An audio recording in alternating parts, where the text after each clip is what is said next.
Halo, saya Seto. Saya seorang antropologis yang sekarang mengajar di Universitas Padjadjaran. Jadi mengajar mata kuliah makanan dan kebudayaan.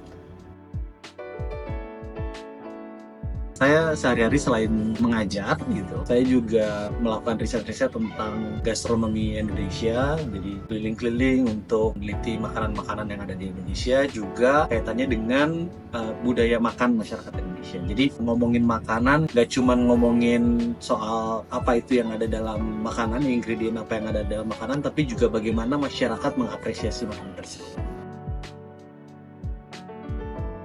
Jadi saya bersama dua orang teman saya, Arifin Windarman dan Reza Ramadan. Kami membentuk Parti Gastronomi. Sebenarnya ini adalah passion project-nya kita, karena kita mencintai makanan.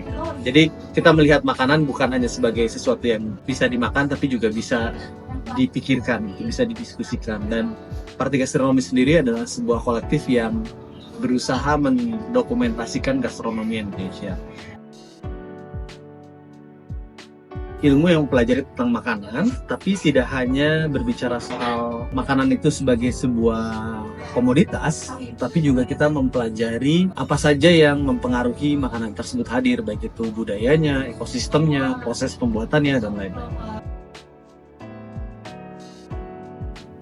Sebenarnya awalnya adalah waktu itu saya dan teman-teman Parti Gastronomi di 2019 kita meneliti tentang makanan fermentasi yang ada di Indonesia. Kita pergi ke 8 kota untuk meneliti makanan fermentasi, dan setelah berjalannya itu kami menulis buku sambil berjalan. Salah satu yang menarik adalah, walaupun tidak ada di buku itu ya, tapi kecap ini merupakan salah satu makanan fermentasi yang ada di Indonesia. Dan ini menarik karena Indonesia punya ragam kecap yang begitu banyak, dan setiap daerah punya karakternya yang berbeda-beda. Akhirnya saya coba untuk koleksi, terus setelah dikoleksi ternyata nggak cuma sampai dikoleksi saja, kita juga ternyata bisa bicara banyak tentang sejarah kecap Nusantara, kemudian juga kita bisa bicara tentang karakter rasa dari setiap daerah, dan juga kita bisa cerita tentang desain label kecap, kemudian teknologi yang digunakan untuk membuat kecap dari masa ke masa.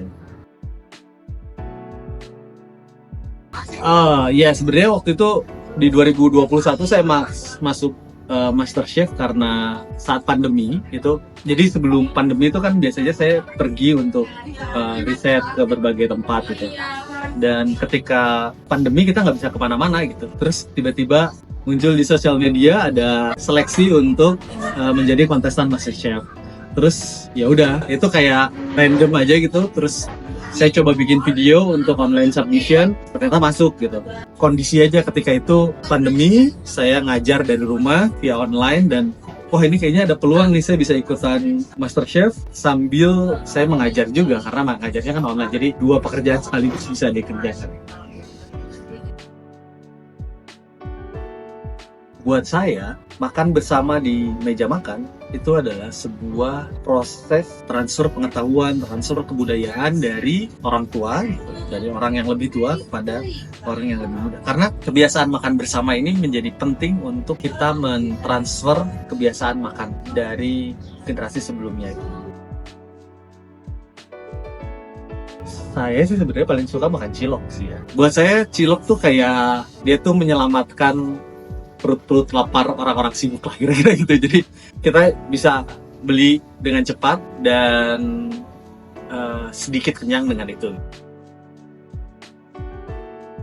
Sebenarnya saat ini banyak studi berbicara bahwa restoran saat ini bukan hanya sebagai tempat untuk orang makan gitu, tapi tempat makan itu sekarang udah menjadi disebutnya third space gitu, tempat di mana orang-orang melakukan kegiatan-kegiatan lain selain kegiatan di kantor maupun di rumah. Bahkan ya sekarang kita bisa lihat orang bekerja itu ya di coffee shop misalnya, orang meeting di coffee shop gitu.